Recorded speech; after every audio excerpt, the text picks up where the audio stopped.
To plan for debt recovery in your business means number two, to have recovery strategies. There's somebody that contacted me for a debt recovery consultation. So when the person came to me, I asked, "What are your strategy?" And she said, "Okay, this is what I want to do, this is what I want to do." "Okay, what is your plan if this thing that you want to do fails?" And then the person paused. "Now, what is your plan if that thing that you want to do after the first one fails? What is your next plan?" I was like, "I'm lost."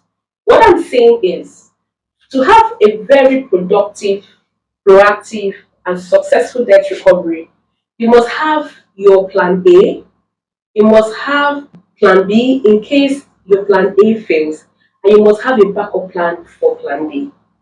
So you must have a debt recovery strategy. When a customer is owing you, or maybe you're a debt recovery professional and you have a debt file, the first thing, like I always say, is not to write a notice of demand. Anybody can do that. It's sometimes not very effective the way it should be.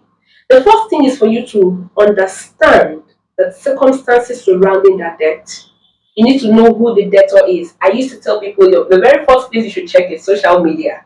That is your free investigation platform. Like I tell money lenders, when you give out money to somebody, if it's a lump sum, please try and take social media so you know what the person's lifestyle is like.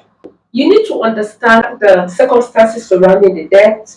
Why is this debtor owing? Who is this debtor? What is his past record? What can I do different from the stereotype kind of approach? What is the best strategy for this particular debtor? You must have a recovery strategy, because what works for debtor A may not work for debtor B. Like I always say, debt recovery is not a one jacket suits all approach. If you're using a one style, one approach, one traditional approach for everybody, you're going to miss it.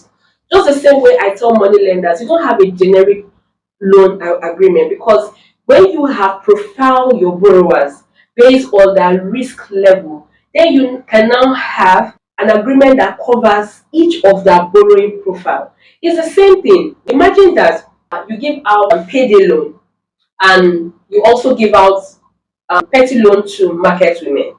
Their risk profile is very different. The profiling is very different. The statuses is very different. In fact, the amount you're going to give them is very different. So when you do this, why would you not use the same debt recovery strategy for all of them? You want to plan for debt recovery. You want to have a productive, proactive, and successful debt recovery process. You must have a debt recovery strategy. That is the second way to plan for debt recovery in your business.